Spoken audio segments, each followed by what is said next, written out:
I recently read the book The Checklist Manifesto by Atul Gawande.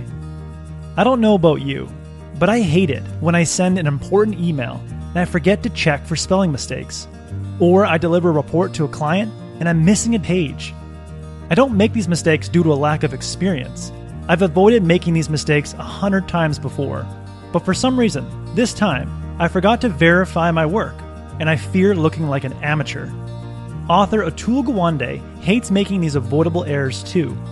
But his errors don't just hurt his reputation, they can end people's lives.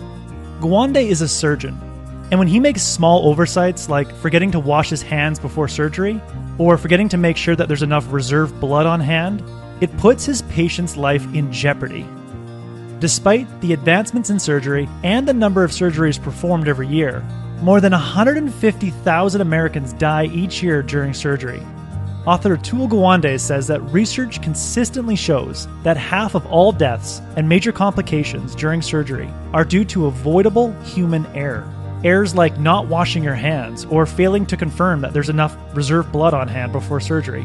Having so many lives lost to avoidable error in the operating room is just unacceptable. So Gawande set out to find a solution. He searched for other high-stakes professions that have severely minimized human error and have maintained a reputation for excellence despite operating in a risky and complex environment. On his quest, he interviewed leaders from the construction and aviation industries, two industries rich with complexity and danger, but two industries where catastrophic events rarely occur. The construction industry has a building failure rate of only 0.00002%. That means only 1 in every 50,000 structures partially or entirely collapses due to avoidable human error. And despite how complex an aircraft is, the odds of being killed on a single airline flight are 1 in 29.4 million. Both industries have an excellent track record because they've developed the habit of consulting a checklist before completing important tasks and making critical decisions. The construction industry uses checklists throughout the building process to ensure that work meets building standards.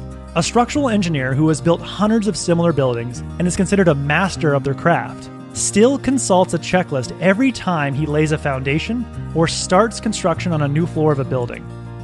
Despite hundreds of flights and thousands of hours of training, a veteran pilot still consults a checklist before making any major decision. For example, shortly after Captain Solly left LaGuardia Airport on the morning of January 15, 2009, he struck a flock of geese and lost both engines on his aircraft. Despite the intense panic and the pressure to make a quick decision, he and his co-pilot consulted a checklist before taking their next action. After going through a checklist to accurately assess the situation, he could confidently make the decision to land the plane in the Hudson River and save everyone on board. Both industries understand an uncomfortable truth. We humans are flawed decision makers and have unreliable memories. We may know what's best, and we may have vast experience to back us up, but we will always forget small details and miss important steps. Atul Gawande says 4 generations after the first aviation checklist went into use, a lesson is emerging. Checklists seem able to defend anyone, even the experienced, against failure in many more tasks than we realized. They provide a kind of cognitive net. They catch mental flaws inherent in all of us, flaws of memory and attention and thoroughness. Without checklists, builders and pilots would not have the excellent track record they have, and the general public wouldn't trust them. It's their discipline to consult checklists, no matter how familiar they are with their jobs, is what makes them responsible professionals. Atul Gawande took his findings from both industries and started making checklists for surgeons in the operating room. After 3 months of surgeons and nurses using a checklist for every operation, major complications due to avoidable human error dropped by 36%. Deaths fell by 47%. How did this happen? Well, before each surgery, a nurse would read off each item of a checklist out loud, and then use a pen to check off each item manually.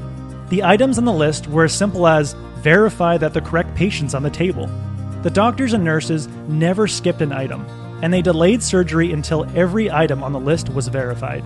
Like most people, the doctors put up a lot of resistance to using a checklist. They were sophisticated professionals after all.